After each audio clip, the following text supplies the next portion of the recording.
Vous écoutez Radio Lomé, il est 12h30.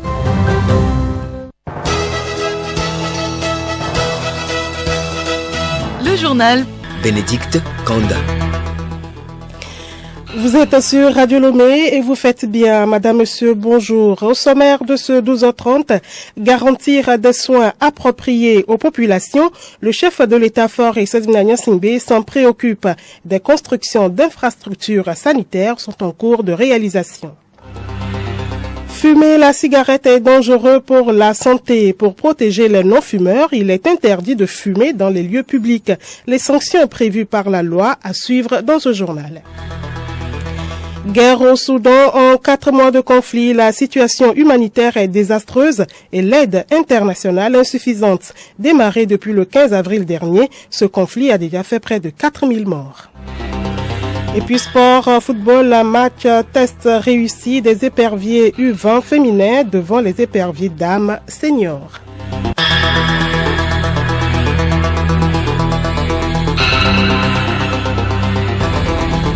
radiolomé.tg. Merci de nous suivre. Une nation sans santé n'est pas une nation équilibrée, dit-on souvent. Le chef de l'État fort et Sadina Nyasingbe donne à l'implantation des infrastructures sanitaires adéquates une certaine primauté. Il a construit des centres de santé de plus en plus modernes et équipés. Alice Berthe Barandao. Le ministère de la Santé, de l'Hygiène publique et de l'Accès universel aux soins a lancé en avril 2023 des travaux de construction de nouvelles formations sanitaires. 16 structures de soins seront construites dans 7 préfectures de la région des Savanes. Prévue sur une période de 6 mois, la réalisation des travaux s'inscrit dans le cadre de la composante rapprochement des établissements et services de santé des ménages pour des soins et services de santé essentiels aux ménages vulnérables. Les travaux sont estimés à environ 2 milliards de francs CFA. Muskoka, un autre programme mis en œuvre depuis 2010 dans la lutte contre la mortalité maternelle, néonatale et infanto-juvénile. Il a permis de construire, de réhabiliter et d'équiper 22 formations sanitaires sur le territoire. Un bilan établi en février 2021 montre que plus de 150 000 grossesses non désirées ont été évitées de 2010 à 2021. 54 000 avortements provoqués empêchés et 400 décès maternels évités dans le cadre de ce programme. Par ailleurs, un progrès a été réalisé en termes de lutte contre les violences basées sur le genre et la malnutrition notamment. La construction de l'hôpital de référence d'Orda Lafière illustre la volonté d'améliorer l'offre des services. Alice Berthe Barandao, restez avec nous. On constate de nos jours que les jeunes s'adonnent de plus en plus à la cigarette. Pourtant, le tabac est nocif à l'organisme. Il cause plusieurs maladies. Vous relevez quelques dangers dans ce magazine. Oui, le tabac présente des risques pour la santé, quel que soit son mode de consommation. Le risque de développer une maladie est lié au nombre de cigarettes fumées chaque jour, mais surtout à la durée durant laquelle l'on a fumé. Médecin Aho Komi, mais aussi coordonnateur du programme national des addictions aux produits psychoactifs. Le tabagisme est un facteur de risque important de 21 maladies chroniques et la majorité de ces maladies peuvent être évitées en éliminant le tabac dans sa vie. Les gens qui fument sont 2 à 3 fois plus à risque de subir un accident vasculaire cérébral que ceux qui ne fument pas. Les personnes qui consomment du tabac peuvent développer des troubles de la vision. Un cancer sur 3 est dû au tabagisme. Le plus connu est le cancer du poumon, dont 80 à 90% des cas sont liés au tabagisme actif. Mais d'autres cancers sont également causés par le tabac, à savoir cancer de la gorge, de la bouche, des lèvres, du pancréas, des reins, de la vessie, de l'utérus, etc. Le cancer de l'œsophage est plus fréquent en cas d'association du tabac et de l'alcool. Le tabagisme entraîne également des maladies respiratoires chroniques comme l'asthme ou la bronchopneumopathie chronique obstructive. Le tabagisme peut entraîner des conséquences sur le système reproducteur, chez l'homme, etc. Alors, docteur, qu'en est-il pour les femmes? Le tabagisme peut entraîner une dysfonction érectile chez la femme. Le tabagisme réduit les chances de grossesse et accélère vers la ménopause. Le tabagisme cause des grossesses extra-utérines l'exposition à la fumée du tabac pendant la grossesse accroît le risque d'avoir un fœtus ou un nouveau-né avec une malformation cardiaque, une fente palatine, etc. Alors, vu toutes ces conséquences, il est important d'arrêter de fumer le plus tôt possible, non seulement pour notre santé, mais aussi on peut encourir une infraction. Merci à vous, Alice Berthe Barandao. Vu les dangers de la cigarette, sa consommation sous toutes ses formes est interdite dans les lieux publics au Togo. Les contrevenants s'exposent à la rigueur de la loi. Hélène Assabi. Les dispositions de la loi portant interdiction de fumer dans les lieux publics sont toujours en vigueur au Togo. Elles existent depuis 1998 et ont été renforcées en 2015 avec l'introduction de nouvelles contraintes. Aussi, la détention, l'achat, la consommation, la culture des plantes et substances classées stupéfiants sont interdits et punis par la loi au Togo. De même, l'incitation et la provocation par n'importe quel moyen à l'usage illicite des drogues ou substances présentées comme ayant les mêmes effets ou non constituent des infractions. Dans ce sens, ceux qui sciemment auront fourni à un ou une mineure l'un des inhalants chimiques ou toxiques ou des plantes seront poursuivis et punis par la loi. Également concernés par ce durcissement des mesures, la vente et la consommation du tabac et ses dérivés ainsi que de l'alcool. Les contrevenants sont punis conformément à l'article 865 du nouveau code pénal d'une peine d'emprisonnement de 6 mois à 1 an et d'une amende d'1 million à 5 millions de francs CFA ou de l'une de ces deux peines. Elena Sabi, ce mercredi, la rubrique Santé Plus nous emmène à prendre des précautions indispensables en ces temps de mousson, une période de pleine humidité et de froid susceptible de nous exposer à diverses maladies. Docteur Nikema Christelle, épidémiologiste à la division de la surveillance au ministère de la Santé.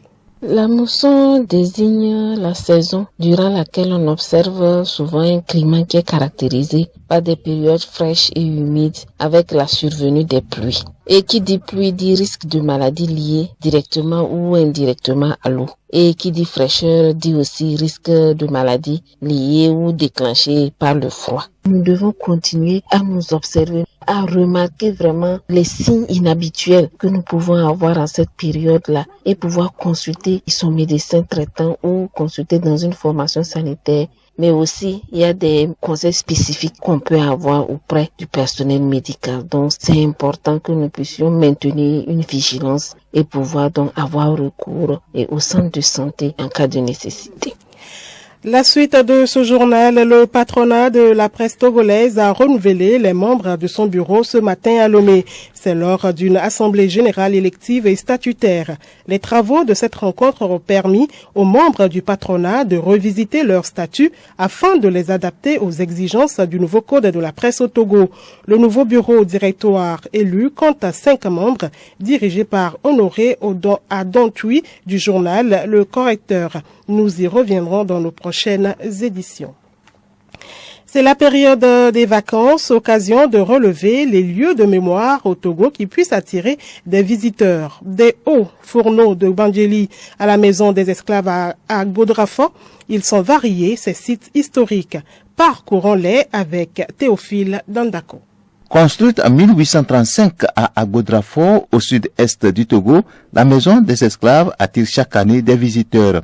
C'est un bâtiment de 22 mètres de long et 10 mètres de large. La maison est composée de 6 chambres, un salon, des couloirs d'1,5 mètre de large et d'une cave de moins de 2 mètres de hauteur. Le centre émetteur Kamina, construit sous la domination allemande, est l'autre site historique du Togo. Il a été détruit en 1914 en pleine Première Guerre mondiale par Stéphane Richemont. Les ruines de ce centre sont encore visibles après des kilomètres d'Atakpamé. Plus au nord-ouest à Bassar, un autre site historique, les hauts fourneaux de Bandjeli. C'est un patrimoine historique et culturel qui exploitait le minerai de fer local très pur. Et c'était avant l'indépendance du Togo en 1960. Plus de 500 hauts fourneaux y étaient recensés, produisant environ 200 tonnes de fer par an. Un peu plus à l'est dans la Kosa, le lieu dit Eyunanghorie. Ce sont des empreintes de pieds humains sur un rocher prouvant que les Kabyais sont descendus du ciel. Cette légende fait du peuple Kabyais une exception au sein des autres peuples du Togo quant à son origine. D'autres lieux historiques du Togo concernent la faille d'Alédiou dans la préfecture d'Assoli. Nos arrière-grands-parents y ont pioché pendant des mois, divisant le rocher en deux pour faire passer la route. Enfin, des cimetières allemands de Lomé, non loin de la plage à l'est,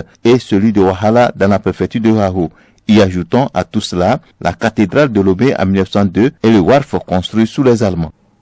Merci à vous Théophile Dandako. Une autre activité qui attire des visiteurs, la prise de la pierre sacrée prévue le 7 septembre prochain en Pays Gain. En prélude à ce jour, une cérémonie dite Ekpemama se déroule demain jeudi. En quoi consiste ce rituel? Élément de réponse avec Pakom Johnson. La cérémonie rituelle Ekpemama qui se déroule à Degbenupekome est le rituel de confirmation de la date de la prise de la pierre sacrée. Par ce rituel, tous les fils et filles gains ont l'assurance que la cérémonie de la prise de la pierre sacrée aura bel et bien lieu à une date bien déterminée. On se met d'accord. On dit généralement, sans ce rituel, pas de prise de la pierre sacrée.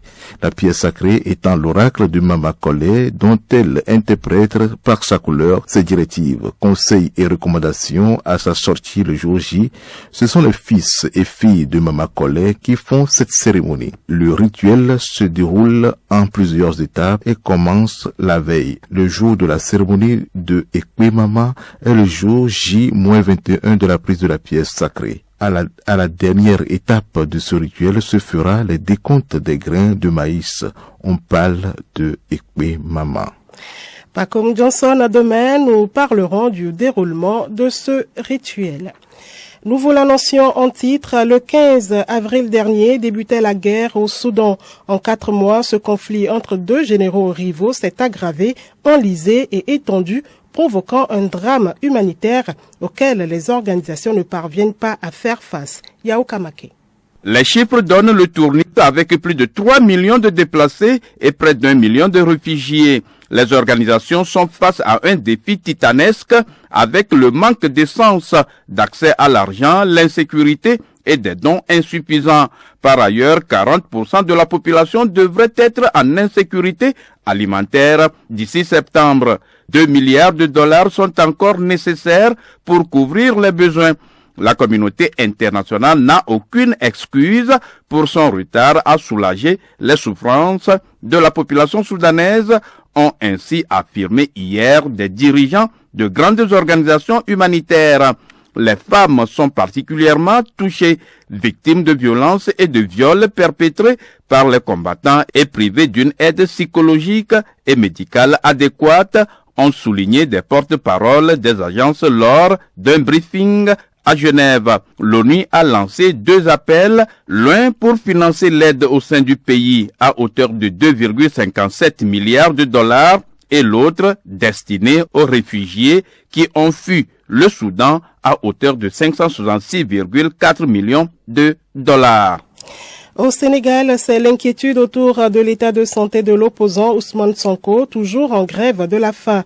Ces 5 derniers jours, il a même refusé de se soigner afin de contester son arrestation depuis le 28 juillet dernier, notamment pour appel à l'insurrection. Plusieurs acteurs politiques de l'opposition s'inquiètent pour son sort. Et au Gabon, coup de filet dans un réseau de trafiquants d'ivoire.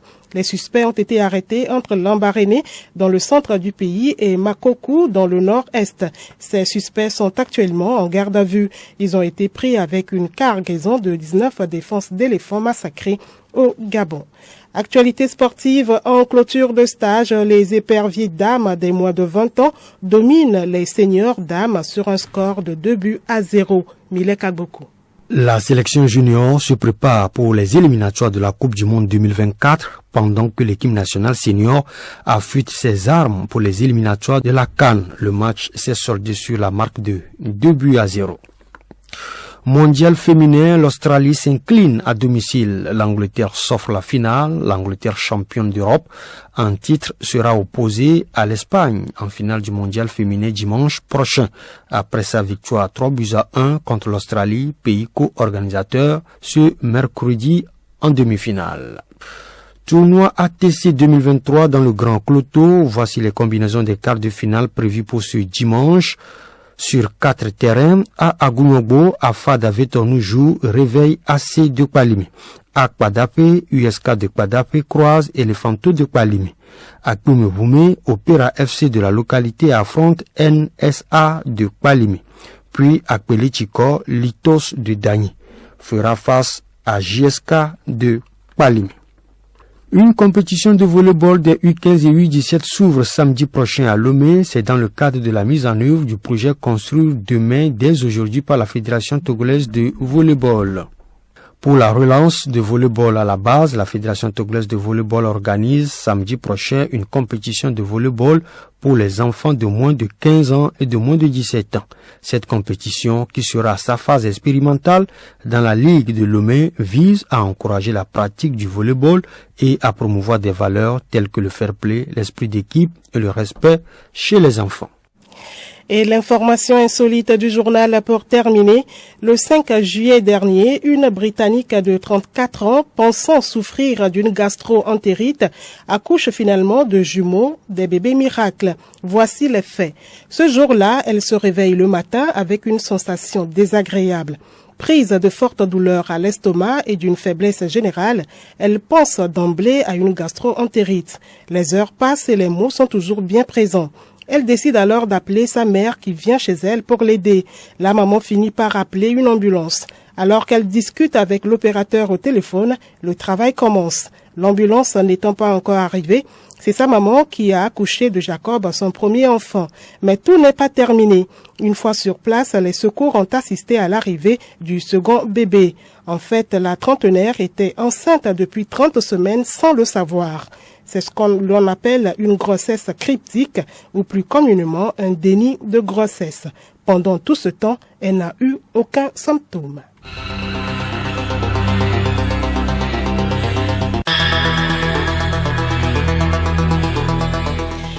Madame, Monsieur, voilà, ainsi s'achève cette édition de la mi-journée. Merci de l'avoir suivi. Voici le rappel des titres. Garantir des soins appropriés aux populations. Le chef de l'État-fort et Cédric Singbe s'en préoccupe.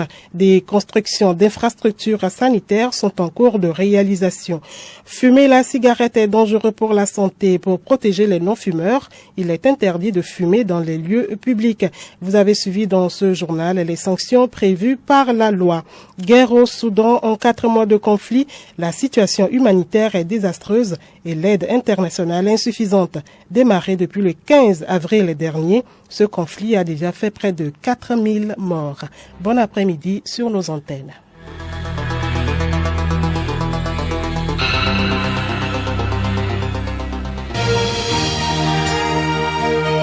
Radio Lomé, boîte postale 434, email radiolomé@radiolomé.tg. radiolomé.tg